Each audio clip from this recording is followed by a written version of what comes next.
যার যার গিলাস খালি করলো লোকগুলো। সরু চেহারার গালে কাটা দাগওয়ালা লোকটা টেবিলের কাছ থেকে সরে সঙ্গীদের উদ্দেশ্যে বলল, আমাদের যাওয়ার সময় হয়েছে। ভিক্টর, চলো চলো। ঘুরে দাঁড়িয়ে দরজার দিকে পা বাড়ালো ভিক্টর নামের লোকটা। ওখানে দাঁড়িয়ে পড়েছে ক্রিস হাওয়ার্ড। নড়ছে না। নিঃশব্দ নীরব ইঙ্গিত নিশ্চয় দিয়েছে সে, নইলে তার সবচেয়ে কাছের লোকটা বুক টান টান করে দাঁড়াতো না। বারের উপর হাতের গ্লাস নামিয়ে রাখলো সে। জানালার কাছে গিয়ে ঘুরে দাঁড়ালো। যে লোকটা শুরুতে ঝামেলা পাকানোর মতলবে ছিল সে নিচু স্বরে বলল, হাইরক কান্ট্রিতে ভুলেও যেন তোমাকে না দেখি। ওখানে যারা থাকে তারা কেউ অপরিচিত লোক চায় না। আমিও তাদের একজন। চুপ করে থাকলো বেরন।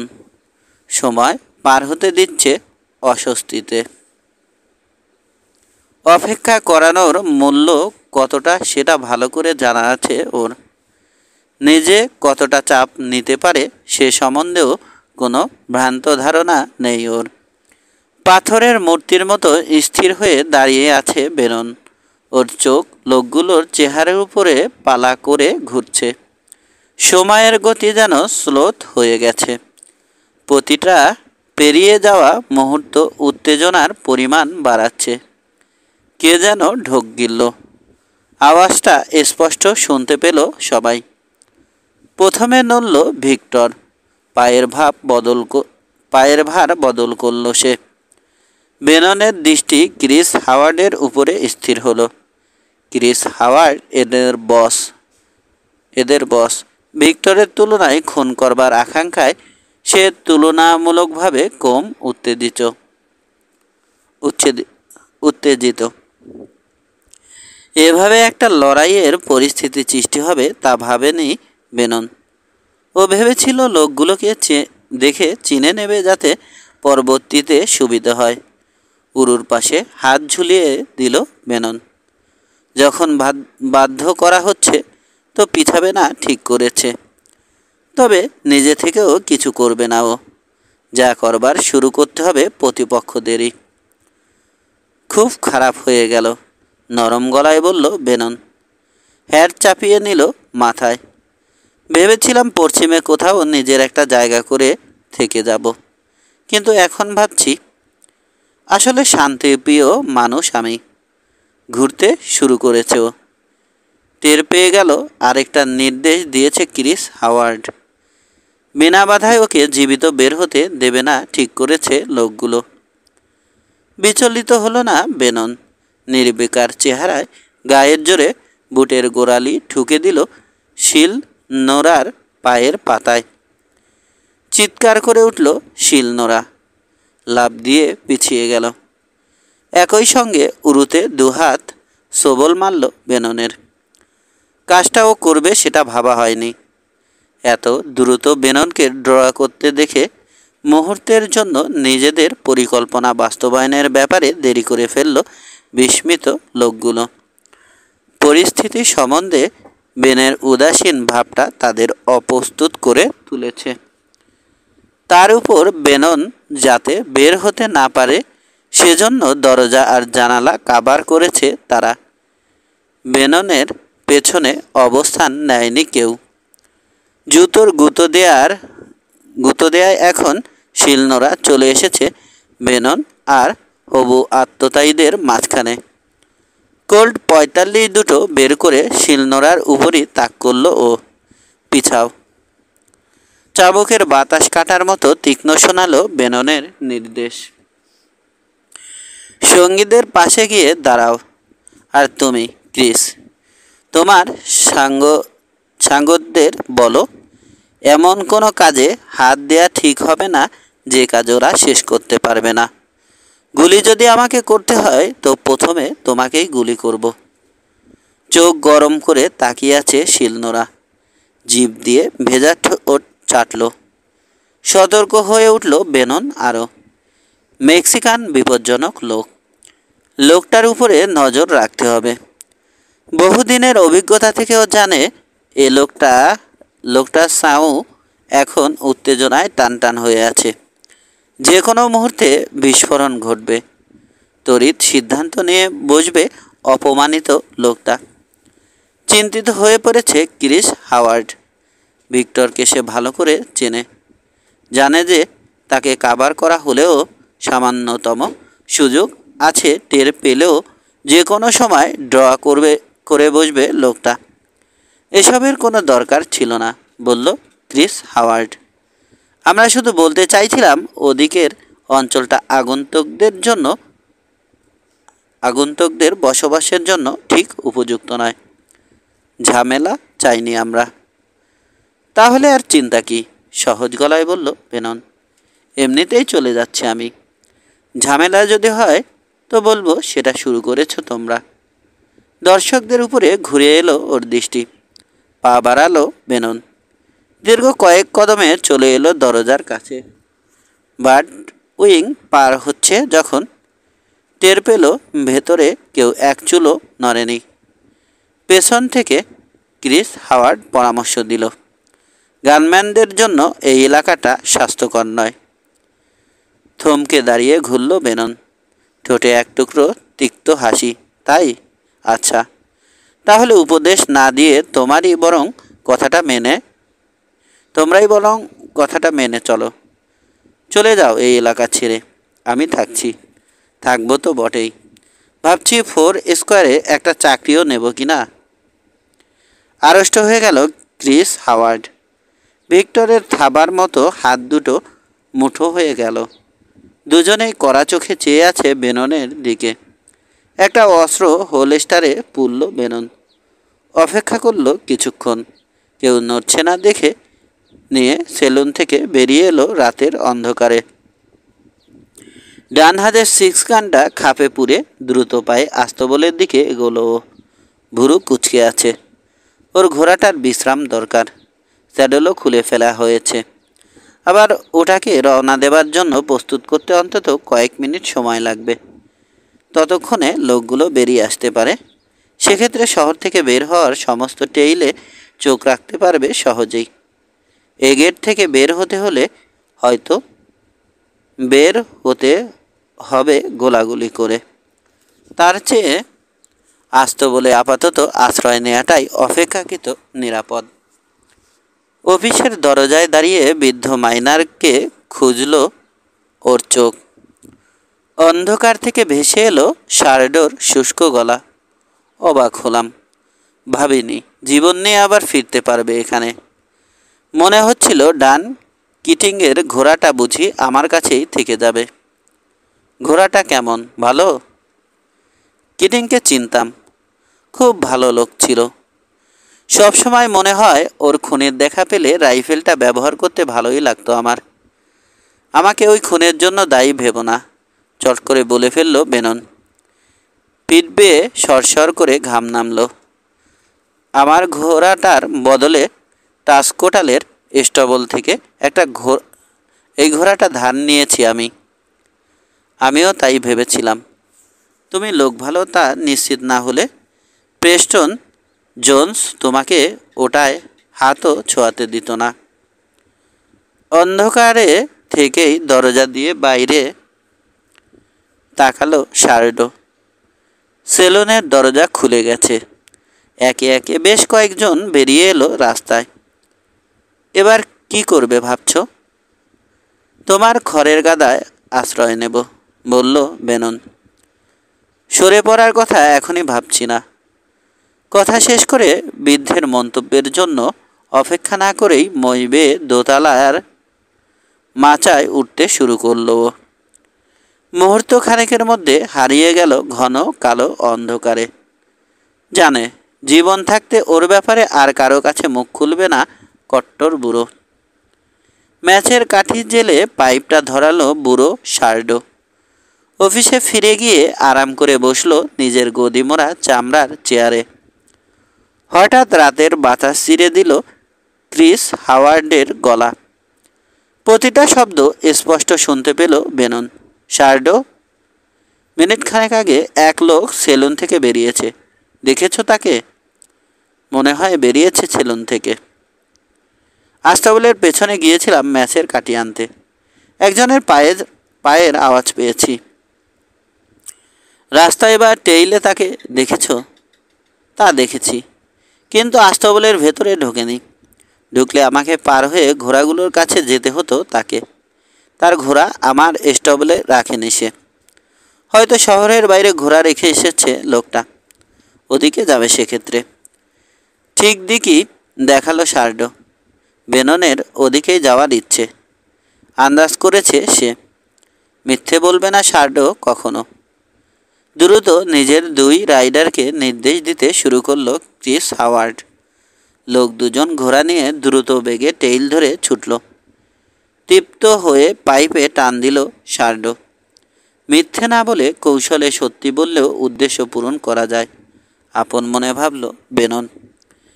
কিছুক্ষণ পরে ক্রিস হাওয়ার্ডের দলের অন্যরাও ঘোড়ায় স্যাডল চাপিয়ে শহর ছেড়ে চলে গেল। এবার নিশ্চিন্তে আরাম করে খড়ের গাদায় গা এলিয়ে দিল বেনন। চমৎকার তাজা গন্ধ ছাড়ছে সদ্য তোলা খড়। খুব ক্লান্ত বোধ করছে ও। ঘুমিয়ে পড়তে সময় নিল না। সূর্য উঠবার বেশ পরে ঘুম ভাঙল ওর। দেখলো ওর উপরে ঝুঁকে আছে বুড়ো শার্ডো। নাস্তার ব্যবস্থা করেছি তোমার জন্য, বলল বুড়ো। খেয়ে নিয়ে কেটে পড়ো। এ শহর তোমার জন্য স্বাস্থ্যকর মনে হচ্ছে না। খড়ের বিছানা ছাড়ল বেনন। উঠে দাঁড়িয়ে গা থেকে খড়ের টুকরো ঝাড়ল। তারপর বুড়োর পেছন পেছন মই বেয়ে নেমে এলো নিচে। লিভিং কোয়ার্টারে বেননকে নিয়ে এলো শার্ডো। মাংস ভাজা আর ডিম সেদ্ধ দেখে ঠোঁট দুটো দোকানের পাশে গিয়ে ঠেকল বেননের। হাত মুখ ধুয়ে চুল আঁচড়ে নিল ও। বসে পড়ল টেবিলে। ওর খাওয়ার রাক্ষসে ভঙ্গি দেখে হেসে ফেলল শার্ডো। হ্যাঁ, পুরুষ মানুষের খাওয়া এমনই হওয়া উচিত। যারা খাওয়া শেষ করতে জানে না তারা আবার পুরুষ নাকি? কাজের মানুষদের কখনো খাবার ফেলে রাখতে দেখিনি আমি। ঠিকই বলেছ, এক মুখ খাওয়া নিয়ে বলল বেনন। নাক টেনে বাতাস নিল।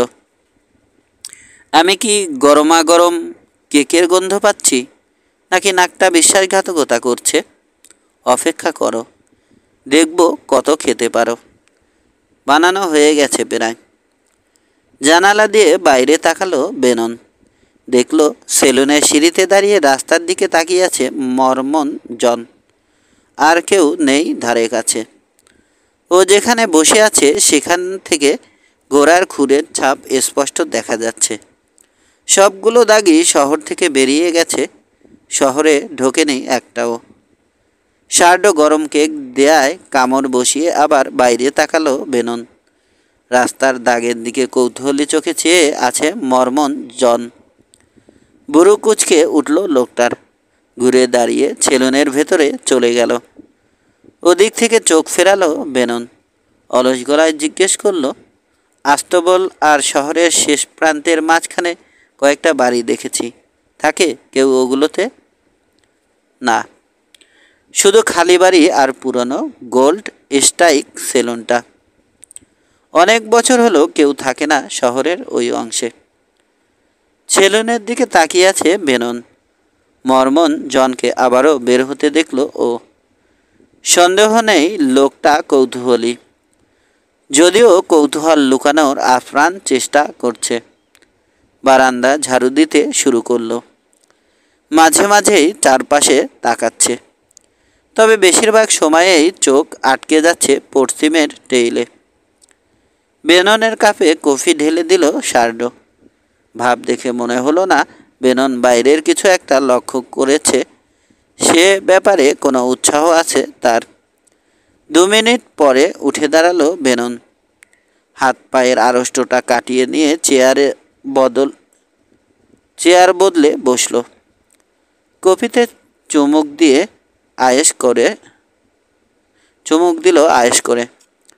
এখন ও যেখানে বসেছে সেখান থেকে টেইলের বেশ অনেক দূর পর্যন্ত দেখা যায়। ঝাপসা সাইনবোর্ড দেখে গোল্ড স্ট্রাইক সেলুনটা চিনতে পারল। পেছনের কোণায় একটা জানালা আছে। মরমন জন কি জানালায় কিছু একটা লক্ষ্য করেছে? কফিতে চুমুক দিতে দিতে শার্ডোর নিচু গলার কথা শুনছে বেনন। মুখ খোলার পর থেকে যথেষ্ট কথা বলছে পুরো। পশ্চিমের টেইল আর রুক্ষ অঞ্চল নিয়ে কথা বলতে ভালোবাসে মানুষটা। আপলগেট টেইলটা প্রথমে ব্যবহার করে বলছে শার্ডো। তারপর নিজের যাত্রাপথে ওই টেইল ধরে খানিকটা যায় পিট লাসেন। সে সময়ের লোকদের নেশা ছিল দ্রুত বড়লোক হওয়ার। ওদের ধারণা হয়েছিল একবার ক্যালিফোর্নিয়াতে হাজির হতে পারলে সোনার তালের অভাব হবে না। এজন্যই হামবোল্ট টেইল যখন দক্ষিণে সরে গেল তখন ব্যাপারটা তাদের পছন্দ হয়নি। পুরনো দিনের আরও গল্প করবার ইচ্ছে ছিল শার্ডোর, কিন্তু বেননের কফি শেষ হয়ে গেছে। উঠল বেনন, ধন্যবাদ দিয়ে বলল, এবার যেতে হয় আমাকে। তুমি কি আমার ঘোড়াটায় স্যাডল চাপিয়ে দেবে? আমার একটা জরুরি কাজ ছিল। চট করে বেননের দিকে তাকালো শার্ডো। বেননের গলায় এমন কিছু একটা আছে যেটা ঠিক স্বাভাবিক নয়। মাথায় টুপি চাপালো বেনন। কেউ একজন শহরে রয়ে গেছে, অবশ্যই ওই পুরনো সেলুনে আছে, অপেক্ষা করছে আমি বের হব। শার্ডো চলে যাবার পরে সেলুনের দিকে তাকিয়ে থাকলো বেনন কয়েক মুহূর্ত মাত্র। ইতিকর্তব্য স্থির করে নিল ও। আস্তবলের পেছনের দরজা দিয়ে বেরিয়ে এলো করালে। এক মুহূর্ত দাঁড়ালো ওখানে। তারপর সূর্যের উজ্জ্বল আলোয় চোখ সয়ে আসার পরে করালের বেড়ার পাশ দিয়ে এগোলো। চমৎকার একটা সকাল। বাতাসে খড়, চামড়া আর শেষ ব্রাশের তাজা গন্ধ। শেষ ভরা টিলাগুলো দেখলে মনটা উদাস হয়ে যায়।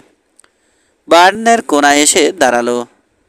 মাথা থেকে হ্যাট খুলে সাবধানে উকি দিল পরিস্থিতি বোঝার জন্য। কাছের বাড়িটা পাথুরে গলিপথের ওদিকে, 30 ফুট হবে দূরত্ব। ও যেখানে দাঁড়িয়ে আছে সেখান থেকে সেলুনের একটা কোণা শুধু দেখা যাচ্ছে। জানালাটার আকৃতিও স্পষ্ট নয়। অদৃশ্য আত্মতায়ী গানম্যান যদি ওকে দেখতে চায় তাহলে তাকে জানালার কোণায় ঠেস দিয়ে দাঁড়াতে হবে। সেক্ষেত্রে লোকটা গুলি করতে পারবে না। হ্যাট পরে নিল বেনন। তারপর এক পা পিছিয়ে তীরের মতো ছুট দিল বাড়িটার পেছনের দেয়াল লক্ষ্য করে। ওখানে পৌঁছে থামল। মূর্তির মতো দাঁড়িয়ে থেকে শব্দ শোনার চেষ্টা করল। নিঃশব্দ চারপাশ। পুরনো বাড়িটার তক্তাগুলো বয়সের কারণে দগ্ধ হতে হতে তামাটে রং ধরেছে, শুকনো গন্ধ ছাড়ছে। বাড়ির পেছন দিক দিয়ে এগোলো বেনন। একটা জানালা দিয়ে উকি দিল। ফাঁকা বাড়ির ভেতর দিয়ে ওর দৃষ্টি চলে গেল সেলুনের সামনে। চুপ করে দেখছে বেনন। খানিক পরে সেলুনের জানালায় একটা ছায়া সরে যেতে দেখল। তার মানে ঠিকই সন্দেহ করেছিল ও। শহরে ও লুকিয়ে থাকতে পারে চিন্তা করে পেছনে একজনকে রেখে গেছে লোকগুলো। পা টিপে টিপে বাড়ির কোণায় চলে এলো বেনন। কাছের বাড়িটায় শহরের শেষ বসত বাড়ি। ও এখন যেখানে আছে সেখান থেকে আরও 10 ফুট দূরে ওটা। ওখানে যেতে হলে অন্তত 3টে পদক্ষেপ নিতে হবে। পুরোটা সময় থাকতে হবে সেলুনে অবস্থান নেয়া লোকটার চোখের সামনে। লোকটা যদি প্রস্তুত থাকে তাহলে সহজেই ওকে ফুটো করে দিতে পারবে। নুড়ি পাথরের উপরে ঘোড়ার খুরের আওয়াজ কানে এলো ওর। আস্তবলের দিক থেকে আসছে। শার্ডো ওর ঘোড়াটা বের করেছে নিশ্চয়। পানি খাওয়ানোর জন্য চৌবাচ্চার কাছে নিয়ে গেছে। অদৃশ্য আত্মতায়ীর মনোযোগ ওদিকে আকৃষ্ট হবেই। দ্রুত 3 পদক্ষেপে কাছের বাড়িটার আড়ালে সরে এলো বেনন। আধ সেকেন্ড পরে গর্জে উঠল একটা 6 গান। গুলিটা কাঠের দেয়ালে ঠক করে বিঁধল। বাড়িটার কোণা ঘুরিয়ে শুয়ে পড়ল বেনন। ক্রল করে এগোলো। গোল্ড স্ট্রাইক সেলুনের সুইং ডোরটা ভেতর থেকে বন্ধ করে দেয়া হয়েছিল সেলুন বন্ধের সময়। বাইরের দরজাটাও ভেরানো, তবে সামান্য একটু ফাঁক হয়ে আছে। চকিতে বেননের মনে হলো দরজার ফাঁকে একজনের কালো বুট দেখেছে ও। সিক্স গান বের করে কালো আকৃতিটা লক্ষ্য করে গুলি করল বেনন। সঙ্গে সঙ্গে পাল্টা গর্জন ছাড়ল একটা অস্ত্র। বাড়ির কোণা লক্ষ্য করেই গুলি করা হয়েছে। বেননের মাথার উপর দিয়ে গিয়ে কাঠের দেয়ালে গাঁথল। ঝুরঝুর করে কাঠের কুচি পড়ল বেননের গায়ে। পরের গুলিটা গেল ও উপর দিয়ে। তারপরেটা একেবারেই বেননের মাথা ঘেঁষে। একটু পিছিয়ে এসে অপেক্ষা করল বেনন। বুঝতে পারছে ওর গুলি লক্ষ্যভ্রষ্ট হয়েছে। আত্মতাই যেই হোক রাইফেল ব্যবহার করছে সে। আওয়াজ শুনে মনে হলো স্পঞ্চার। গুঙিয়ে উঠল বেনন। একটু বিরতি, তারপর আবারও। এবার গলার আওয়াজ আরও ক্ষীণ। বাতাস স্তব্ধ। আওয়াজটা নিশ্চয় গানম্যানের কানে যাবে। লোকটা বিভ্রান্ত হবে কিনা সেটা পরের ব্যাপার, কিন্তু চেষ্টা করতে দোষ নেই। 10 পর্যন্ত গুনল বেনন। তারপর আবার কাতর আওয়াজ করল। আওয়াজটা শুনে মনে হবে তীব্র ব্যথায় গোঙাচ্ছে দুর্বল কোনো আহত লোক। সেলুনের ভেতরে কোনো আওয়াজ নেই। গরম বাতাস একেবারেই থমকে আছে। রাস্তায় দূরে দরাম করে খুলে গেল একটা দরজা। তারপর থমথমে নীরবতা নামল আবারও। বারান্দার নিচে থেকে মাথা বের করে বেননের দিকে তাকালো একটা গিরগিটি। ওটার সোনালি চোখে স্পষ্ট কৌতূহল। অপেক্ষা করছে বেনন। অতি ধীরে বয়ে চলেছে সময়। সেলুনের ভেতরে কাঠের মেঝে মৃদু কোকিয়ে উঠতে শুনল ও। আবার নীরবতা নামল চারপাশে। একটা হ্যাট বেরিয়ে এলো। নড়ল না বেনন। গায়েব হয়ে গেল হ্যাট। সেলুনের ভেতরে নড়াচড়ার আওয়াজ হলো। পিছিয়ে এলো বেনন। বাড়ির পেছন ঘুরে কোনায় দাঁড়িয়ে উকি দিল। দরজাটা খানিকটা খুলে গেছে এখন। মনে হলো গানম্যান যেদিকে গুলি করেছিল সেদিকেই তাকিয়ে আছে। কিছুক্ষণ অপেক্ষা করে বেরিয়ে এলো লোকটা। এক নজরেই চিনতে পারল বেনন। এ সেই শিলনোড়া। এখন লোকটার হাতে একটা সিক্স গান শোভা পাচ্ছে। কাছ থেকে কাজ সারতে চায় বোধহয়। বেরিয়ে এসে বারান্দায় দাঁড়ালো। নামছে রাস্তায়। আর দেরি করল না বেনন। বেরিয়ে এলো খোলা জায়গায়। শিলনোড়া। গলা উঁচিয়ে ডাকলো বেনন। সিক্স গানটা ফেলে দাও। মনে হলো বিদ্যুৎ খেলে গেল লোকটার দেহে। ঝট করে ঘুরে দাঁড়ালো সে। কুঁজো হয়েই গুলি করল। এত দ্রুত করে গুলি করেছে, তারপরও বেননের মাথার পাশ দিয়ে শিস কেটে বেরিয়ে গেল বুলেট। হাতের তালুর ঘষায় হ্যামার তুলল বেনন। টিগারে স্পষ্ট করল তর্জনী। ঝাঁকি খেয়ে পিছিয়ে গেল আউটল। হাত থেকে সিক্স গানটা খসে পড়ল। কোনোই থেকে ঝরঝর করে রক্ত ঝরছে। অন্য অস্ত্রটার দিকে হাত বাড়ালো শিলনোড়া। দাঁত খিচিয়ে খিস্তি আওড়াচ্ছে। অস্ত্র বের করে আনতে শুরু করলো। আবার গুলি করল বেনন। লোকটার বুড়ো আঙুল উড়িয়ে দিল। আস্তে আস্তে মাথার উপর রক্তাক্ত দুহাত তুলল লোকটা। এই তো লক্ষ্মী ছেলে, নিচু গলায় বলল বেনন। এখন আমার কথা শুনে চললে ভালো করবে। এই এলাকা ছেড়ে চলে যাও। ভুলেও যেন তোমাকে আর দেখা না যায়। না। তাতে দাঁত পিষল লোকটা। রাগে টকটকে লাল হয়ে গেছে চোখ দুটো। যা করলে তারপর তোমাকে আমি খুন করবই। 8। মরুভূমির পশ্চিমে ক্যানিয়নগুলোর কোনো একটার গোপন আশ্রয়ে রাখা হয়েছে চোরাই গরুর পাল। কালো ঘোড়াটায় চেপে সেদিকেই এখন চলেছে রক বেনন। নিজের পছন্দ মতো গতিতে অ্যাপালুসটাকে এগোতে দিচ্ছে ও। অসম্ভব গরম পড়েছে, তবুও বেশ দ্রুতই চলেছে জন্তুটা। স্পষ্ট একটা টেইল ধরে এগোচ্ছে বেনন। অনেকগুলো ঘোড়ার খুরের দাগ আছে টেইলে। গভীর মনোযোগে একটা একটা করে আলাদাভাবে চিনে নিয়েছে ও চিহ্নগুলো। কিছু দূর পরেই হয়তো আলাদা হয়ে যাবে কয়েকটা ঘোড়া। তখন জানা যাবে কাদেরও অনুসরণ করছে। সন্দেহ নেই সামনের দিকের একটা ঘোড়ায় আছে ক্রিস হাওয়ার্ড। লোকটাকে নজরে রাখতে হবে। বুড়ো কুচকে ভাবল বেনন। বাম দিকের সামনের ঘোড়াটা অস্বাভাবিকভাবে দৌড়ায়। খুরের গোড়াগুলো খানিকটা বাইরের দিকে, আর সাস্টেইনারগুলো ভেতরের দিকে ছাপ ফেলেছে। আর একটা ঘোড়ার খুর লম্বাটে। ট্র্যাকগুলো যেন নীরব ভাষায় কথা বলছে বেননের সঙ্গে। একটা ঘোড়া নির্দেশ মানতে চাইছিল না, বারবার পথ থেকে সরে যেতে চেয়েছে। জোর করে ওটাকে পথের উপরে রাখা হয়েছিল। গ্রিজ উডে ছাওয়া বালির টিলাগুলো থেকে সরে গেছে টেইল, সোজা গিয়ে ঢুকেছে মরুভূমির ধূসর বালির রাজ্যে। ঘোড়া থামিয়ে পরিস্থিতিটা আন্দাজ করে নিল বেনন। মরুভূমি দেখে যদিও মনে হয় খোলামেলা, কিন্তু কৌশল খাটালে আস্ত একটা আর্মিও লুকিয়ে থাকতে পারবে কারো চোখে ধরা না পড়ে। বুঝতে পারছে ও, প্রতিটা খাজ ভাজ আর টিলা টক্কর খুঁজে দেখতে গেলে সময় অনেক বেশি লেগে যাবে।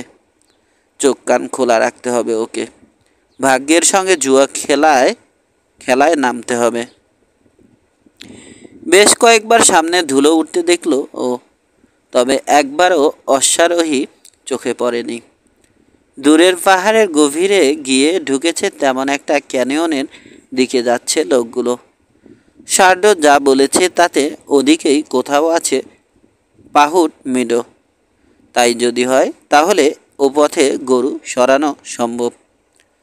পাহুট চূড়োর কাছে পানি আছে। আরও সামনে কোথাও আছে ক্লাফার ক্রিক। ঘামের সঙ্গে ধুলো মেখে ভূত হয়ে গেছে বেনন। ওর কালো ঘোড়াটাও এখন ধূসর। হ্যাটের ব্রিম টেনে দিল বেনন। আগের চেয়েও সতর্ক হয়ে উঠল। সামনে যখনই কোনো আড়াল নেয়ার মতো জায়গা পড়ছে তখনই যতটা সম্ভব সাবধানে এগোচ্ছে ও। তীক্ষ্ণ চোখের দৃষ্টি সামনে নিবদ্ধ। রোদে ঝিলিক দিয়ে ওঠা রাইফেলের নল কিংবা প্রতিপক্ষের অন্য কোনো চিহ্ন যদি থাকে তাহলে আগেই তা দেখতে চায় ও, নইলে নির্ঘাত মরতে হবে। ক্রিস হাওয়ার্ড শুধু শিলনোড়ার উপর দায়িত্ব দিয়ে নিশ্চিন্ত হয়েছে কিনা কে জানে। তা যদি লোকটা নাও করে থাকে তবু এগোতে ওকে হবেই। পাহাড়টাকে এখন আকাশে মাথা তুলে দাঁড়ানো প্রাচীরের মতো দেখাচ্ছে। এখন আর কালো নেই, ধূসর আর বাদামি ছোপ দেখা যাচ্ছে। রুক্ষ ঢালগুলোতে ঝোপঝাড় গজিয়েছে। পাহুট মেডোর সবুজ সহজেই চোখে পড়ে। ঘোড়াটা গতি বাড়াতে চাইছে, তবু ওটাকে নিয়ন্ত্রণের মধ্যে রাখলো ও। সামনে পানি আর ঘাস আছে। টের পেয়ে গেছে অ্যাপালুসটা। ওটা জানে না সামনে আছে রাইফেলধারী আত্মতায়ীর দল। এখন লোকগুলোর ট্র্যাক দেখে বেনন বুঝল খোঁড়াচ্ছিল যে ঘোড়াটা সেটা এখন দলের পেছন পেছন চলছে। ওটার জায়গা নিয়েছে অন্য একটা ঘোড়া। সম্ভবত সামনের ডান দিকে আছে ক্রিস হাওয়ার্ড। নেতৃত্ব ছাড়ার লোক নয় সে। আরও মনোযোগ দিয়ে ট্র্যাক দেখল বেনন। মিডো ফাঁকা পড়ে আছে। সবুজ ঘাসের জমিতে পৌঁছে ঘোড়া থেকে নামলো বেনন। অ্যাপালুসটাকে পানি খাইয়ে এনে খুঁটি পুঁতে দড়ি আটকে দিল। এখন আর বেশি দূরে যেতে পারবে না। তাজা সবুজ ঘাসে মুখ ডুবিয়ে দিল ঘোড়াটা। বেনন মাটির দিকে তাকিয়ে হাঁটাহাঁটি করছে। বেশিক্ষণ ওকে খুঁজতে হলো না, ফল পেয়ে গেল। গরুর খুরের চিহ্ন। এখানে গরুর ট্র্যাকের সঙ্গে এসে মিশেছে ক্রিস হাওয়ার্ডের দলবল। জুয়া খেলে জিতে গেছে বেনন। ওর ধারণাই সঠিক। দলের কয়েকজন গরু রেখে এগেটে গিয়েছিল গলা ভেজাতে। আধ ঘন্টা পরে স্যাডল টাইট করে বেঁধে নিয়ে রওনা হয়ে গেল ও। সামনে ক্রমেই শুরু হয়েছে ক্যানিয়ন। দুপাশের পাথুরে দেয়ালগুলো আকাশ ছুঁয়েছে যেন।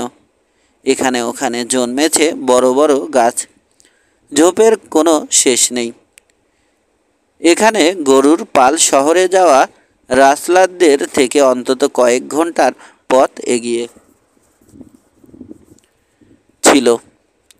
তবে অশ্বারোহীরা দ্রুত এগোতে পারবে, সহজেই ধরে ফেলবে গরুর পালকে। লোকগুলোকে খুঁজে পাওয়াই যথেষ্ট নয়, এমনকি গরুগুলোকে উদ্ধার করাও যদি সম্ভব হয় তাহলেও যথেষ্ট হয় না। ও যা জানতে চায় সেটা হচ্ছে গরুগুলোকে কোথায় নিয়ে যাওয়া হয়, আগেরগুলো কোথায় গেছে। গরুর কাজ যারা একসঙ্গে করে তাদের মধ্যে যে পারস্পরিক সহযোগিতার সম্পর্ক গড়ে ওঠে, বেশিরভাগ সময়েই দেখা যায় সে সম্পর্ক রক্তের সম্পর্কের চেয়ে গাঢ় হয়ে গেছে। জাট বুরুষকে ও পছন্দ করে। তাছাড়া এই লোকগুলো ওর বন্ধু রাষ্ট্রি ফেরিসকে আক্রমণ করেছিল, খুন করবার চেষ্টা করেছে। জমি ফাটিয়ে দিচ্ছে রুদ্ধ সূর্য। পাহাড়গুলো থেকে উত্তাপের ভাব বের হচ্ছে। ক্যানিয়নের ভেতরটা যেন আভেন। ঘামে ভিজে গেছে বেননের শার্ট। ঘোড়াটা আস্তে আস্তে এগিয়ে চলেছে। সামনে পথটা চওড়া হয়েছে। এখন পরিষ্কার দেখা যাচ্ছে গরুর খুরের ছাপ। সমতল একটা অধিতাক্কা ধরে ওগুলোকে নিয়ে যাওয়া হয়েছে। অধিতাক্কায় বাতাস পরিষ্কার, তাপও যেন খানিকটা কম। সতর্ক হয়ে আছে বেননের চাউ। অনুভব করছে শীঘ্রই গরুর পালের দেখা পেয়ে যাবে ও। হঠাৎ করেই শেষ হয়ে গেল সমতল অধিতাক্কা। বেননের সামনে রুক্ষ এবড়োখেবড়ো প্রকাণ্ড সব ঢাল আর ঢেউ খেলানো প্রান্তর। তারই মাঝ দিয়ে সরু পথ নেমে গেছে অনেক নিচের একটা খোলা মাঠে। মুখের ঘাম মুছে সতর্ক চোখে পাথুরে ঢালে চোখ বুলালো বেনন। এখানে কেউ যদি গুলি খায় তাহলে বহু নিচে গিয়ে পড়ার আশঙ্কা আছে। ঢালু পথের পুরোটা ঝুঁকিপূর্ণ। যত এগোবে ঝুঁকির পরিমাণও ততই বাড়বে। ঘোড়া সামনে বাড়ালো ও নিজের ইচ্ছে পথ চলতে দিল। গরু আর রাইডারদের ব্যবহৃত পথেই এগোলো ওটা। অনেক নিচে কালো একটা বিন্দুর নড়াচড়া চোখে পড়ল বেননের। সঙ্গে সঙ্গে ঘোড়া থামালো। কয়েক মুহূর্ত তীক্ষ্ণ দৃষ্টিতে তাকিয়ে থাকবার পর বুঝতে পারল একটার পেছনে চলেছে আরও অনেকগুলো চলমান বিন্দু, গরুর পাল। ওগুলো সামনে সামনে চলেছে এক আরোহী, দুপাশে আরও বেশ কয়েকজন। পরিস্থিতিটা যাচাই করে দেখল বেনন। পছন্দ হলো না। এখান থেকে সামান্য এগোলেই একেবারে খোলা জায়গা দিয়ে যেতে হবে ওকে।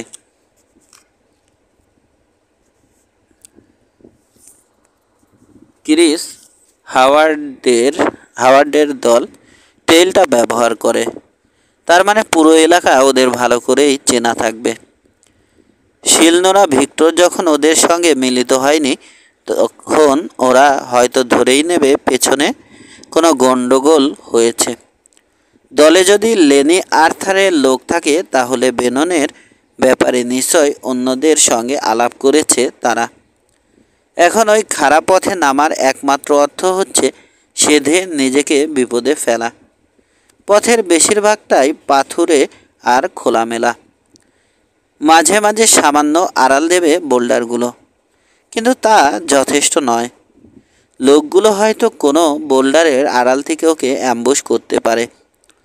হতাশ বেনন অ্যাপালুসটাকে প্রথম ঢালের গোড়ায় কয়েকটা পাথরের আড়ালে নিয়ে এলো। ঘোড়া থেকে নেমে স্যাডলটা খুলে ফেলল। শুকনো ঘাস জোগাড় করে ভালো মতো দলাই মলাই করতে শুরু করলো অ্যাপালুসটাকে। নিশ্চুপ দাঁড়িয়ে আদরটা উপভোগ করছে কালো ঘোড়া। তোর মালিক জানতো কিভাবে ঘোড়ার যত্ন নিতে হয়, মন্তব্য করলো বেনন। বুড়ো খোকা, তোর চলন দেখে আমি বুঝে গেছি তুই সত্যিকারের বোদ্ধা।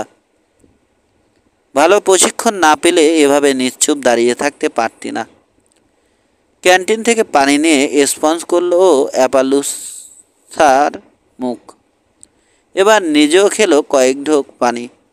হেঁটে পানি ঢেলে খেতে দিল ঘোড়াটাকে। কাজটা সেরে একটা বোল্ডারের পাশে ছায়ায় বসে অপেক্ষায় থাকলো। চোখে বিনকিউলার দেখছে নিচের এলাকাটা। রাতের অন্ধকারে ওই পাহাড়ি পথে নামা ছেলেখেলা হবে না। তার উপর আধারের ট্র্যাক দেখাও মুশকিল হয়ে পড়বে। গরুর গোবর হয়তো কিছুটা সাহায্য করতে পারে, তবে পাথরের বুকে খুরের দাগ আশা করে লাভ নেই।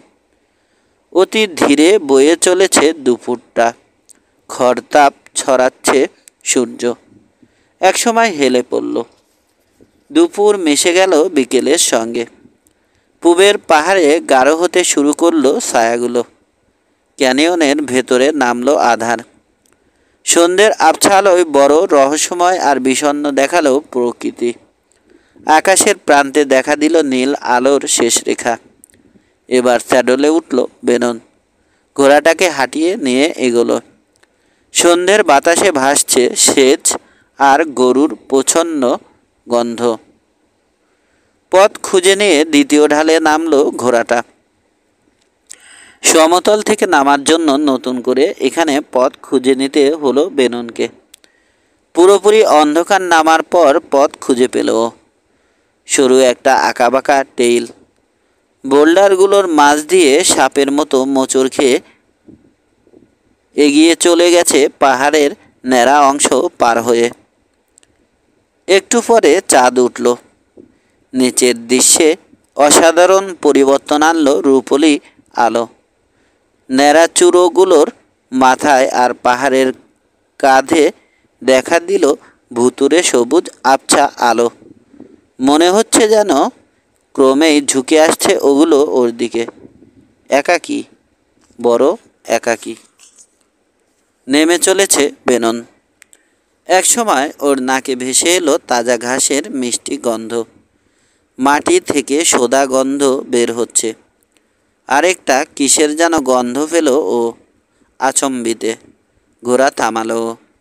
সামনে ঝুঁকে রাতের বাতাস বুক ভরে টেনে নিল। গন্ধটা ঠিক পরিচিত লাগছে না। কেমন যেন অস্বস্তির বোধ জাগিয়ে তুলছে। 1 মিনিট অপেক্ষা করে আবার এগোলো বেনন। একটা খুর গোল একটা পাথরে আঘাত হানল। পাথরটা গড়িয়ে পড়ল অনেক নিচে। নিচ থেকে পানিতে পড়ার ছপাস শব্দ হলো। ঠিক সেই মুহূর্তে হঠাৎ থেমে দাঁড়ালো ঘোড়াটা। সামনে কি যেন দেখেছে। ভয় পেয়ে একপাশে সরে গেল। নামলো বেনন। পাথরের উপর ফাঁপা শোনালো ওর বুটের আওয়াজ। এক মুহূর্ত দ্বিধা করল। অন্ধকারে দেখার চেষ্টা করল। বুঝতে পারল এতক্ষণে বাষ্পের গন্ধ পেয়েছে ও। বাষ্প। ছোট একটা পাথর কুড়িয়ে নিয়ে টিলার গোড়া লক্ষ্য করে ছুড়ল ও। অনেক নিচের পানিতে গিয়ে পড়ল পাথরটা। এক পা সামনে বাড়ল বেনন। পায়ের নিচের ফাঁপা আওয়াজটা গভীর মনোযোগে শুনল। কি যেন একটা মরমর করে ভেঙে গেল। পর মুহূর্তে ওর পায়ের নিচের পাথরখণ্ড খসে গেল। ধক করে উঠল বুকের ভেতরটা। লাফ দিল বেনন। পাগলের মতো দুহাত বাড়িয়ে কিছু একটা ধরতে চাইল। চমকে গিয়ে ঘুরে গেছে ঘোড়াটা। ওটার একটা স্টিরাপ ধরে ফেলতে পারল ও। ওটা ধরে উঠে এলো উপরে। পায়ের নিচে শক্ত মাটি পেয়ে স্বস্তির শ্বাস ফেলল। সারা মুখ ঘেমে গেছে ওর। বুঝতে পারছে কি ঘটেছিল। আর একটু হলেই ও গরম পানির ঝর্ণার মধ্যে গিয়ে পড়ত। শার্ডোর মুখে শুনেছে এই এলাকায় কীরকম ফুটন্ত পানির ঝর্ণা আছে। কোথাও কোথাও বিরাট এলাকা জুড়ে বয়ে চলেছে ঝর্ণাগুলো। একবার একটা ওয়াগন পড়ে গিয়েছিল ওরকম একটা ঝর্ণায়। অভিযাত্রীরা ডিম সেদ্ধ করেছিল ওই পানিতে। মাছও রেঁধেছিল। এখানেই ক্যাম্প করবে ঠিক করল বেনন। খামোকা অন্ধকারে আবারও কোনো ঝুঁকি নেওয়া ঠিক হবে না। প্রথম ভোরের ধূসর আলো ফুটে উঠতেই ঘুম ভাঙল ওর। চারপাশ দেখে মনে মনে ভীষণ রেগে গেল ও। ইচ্ছে করেই টেইলের মাঝখানে পাথর ভেঙে রাখা হয়েছিল যাতে কেউ অনুসরণ করে এলে নিচের ঝর্ণায় গিয়ে পড়ে। খুন করবার জন্যই ফাঁদটা পাতা হয়েছিল।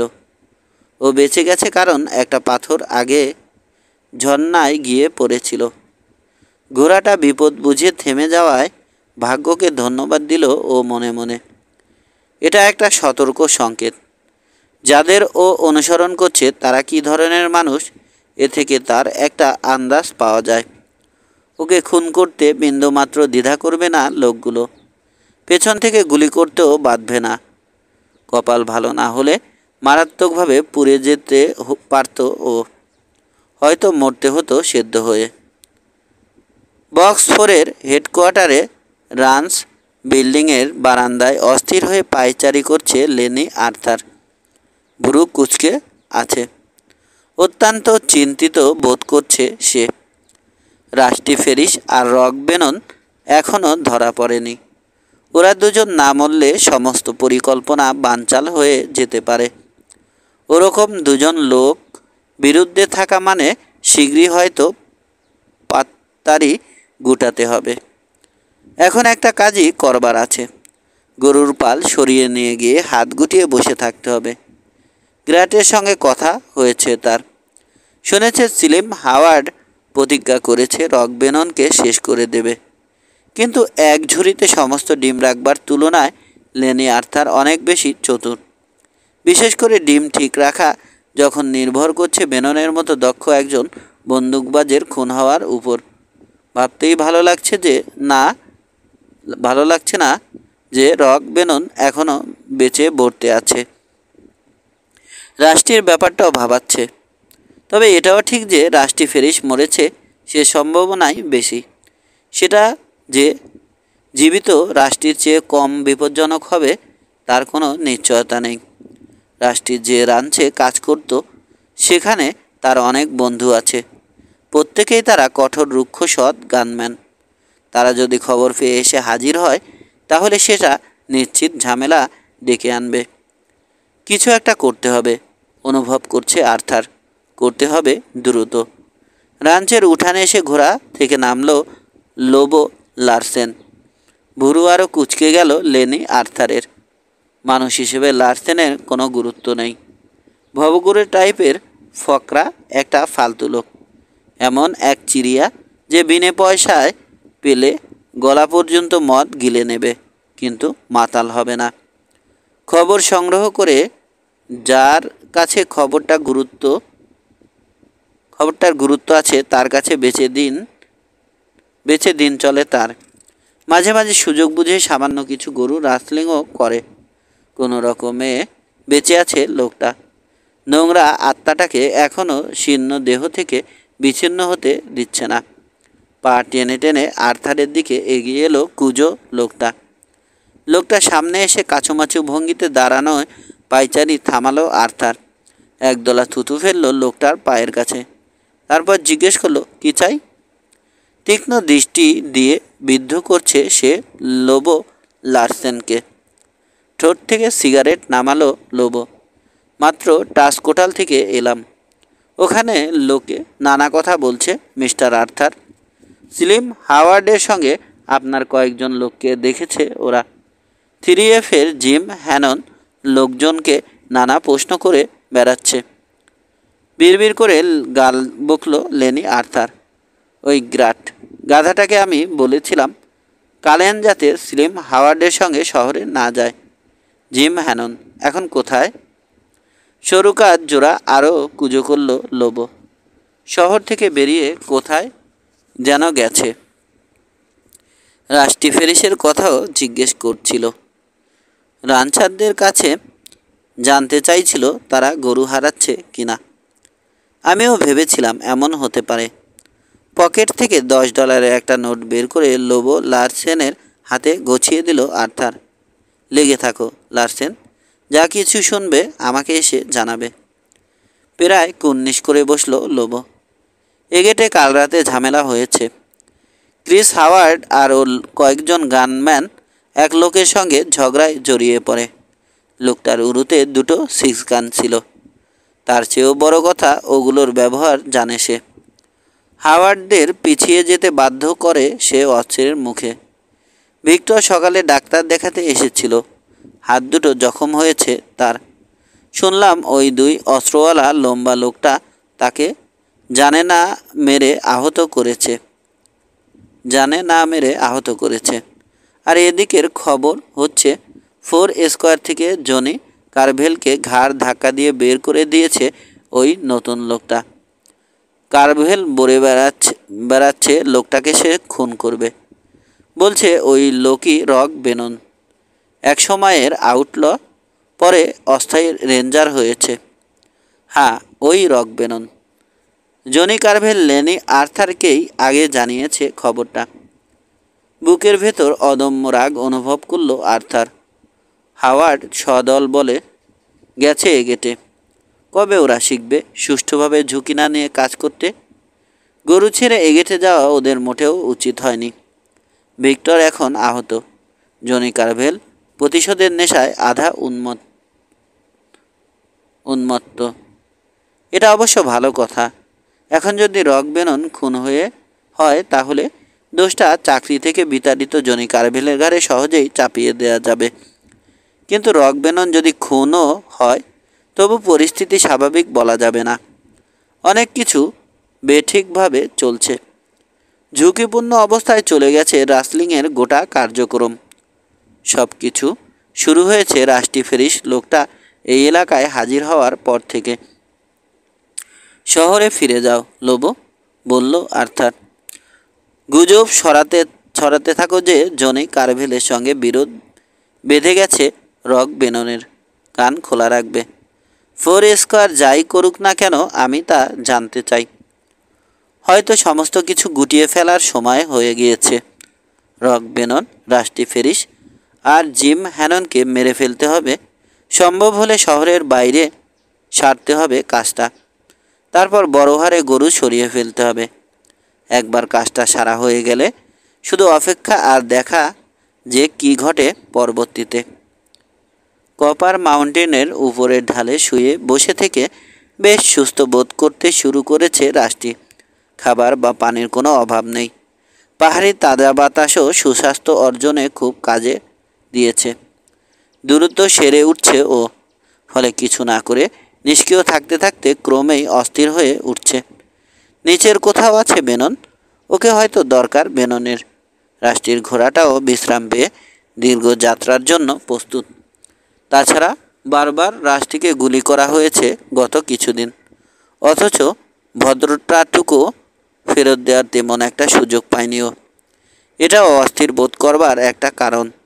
ওই বেননটা, আপন মনে বিড়বিড় করল রাষ্ট্রী। ও একাই সব মজা মেরে দিল। বেনকিউলার হাতে নিয়ে গুহার মুখের কাছে বসে আছে রাষ্ট্রী। নিচের পাহাড়ি অঞ্চলে চোখ বুলাচ্ছে। অনেকখানি দূরে দেখা যাচ্ছে এক ঘোড়সওয়ারকে। চারপাশ দেখতে দেখতে আস্তে ধীরে চলছে লোকটা। রাষ্ট্রী জানে না লোকটা জিম হ্যানন।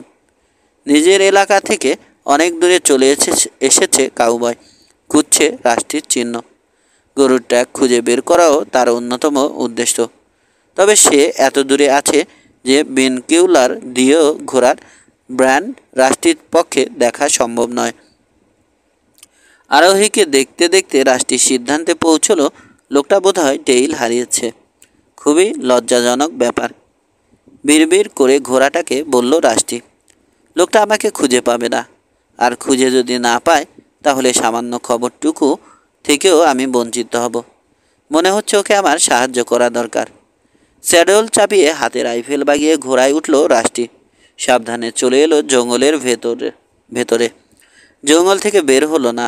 আড়ালে পৌঁছে গেল অচেনা আরোহীর ফেলে আসা টেইলে। ঝোপের ভেতর দিয়ে বেশি দূর এগোতে হলো না ওকে। দেখলো ফিরে আসছে লোকটা। প্রথম দেখাতেই জিম হ্যাননকে চিনতে পারল রাষ্ট্রী। ঘোড়াটা চিনতেও দেরি হলো না। এবার ঝোপ থেকে বের হলো ও হাত তুলে থামতে ইশারা করল। রাষ্ট্রী ফেরিস, আন্তরিক হাসল হ্যানন। খুঁজছিলাম তোমাকেই। শহরের কি অবস্থা? বেনন আশেপাশেই আছে? না, কোথায় যেন গেছে। ব্যস্ত খুব। মনে হচ্ছে গরু চোদ্দের টেইল পেয়ে পিছু নিয়েছে। পকেট থেকে তামাক বের করলো হ্যানন। দুজন দুটো সিগারেট ধরিয়ে আয়েশ করে টান দিল। ধোয়া গেলার ফাঁকে রাষ্ট্রীকে শহরে আর রেঞ্জে কী ঘটেছে জানালো হ্যানন। এগেটে লড়াইয়ের কথাও বাদ গেল না। এগেটের লড়াইয়ের কথাও বাদ গেল না। জানালো ভিক্টর আহত, দুহাত নিয়ে ডাক্তারের কাছে গেছে। নির্ঘাত বেননের কাজ, বাধ্য না হলে কাউকেও খুন করবে না। তবে ওই ভিক্টর সম্বন্ধে যা শুনেছি তাতে মনে হচ্ছে ওটাকে দুনিয়া ছাড়া করলেই ভালো করত বেনন। সায় দিল হ্যানন। অতি নীচ একটা শয়তান ওই ভিক্টর। এতই হারামি লোক যে আউটলরাও ওকে এড়িয়ে চলে। পরিস্থিতি বিচার করে দেখল রাষ্ট্রী। তারপর বলল, আমি যে গরুগুলোকে অনুসরণ করেছিলাম ওগুলো পুবে যাচ্ছিল।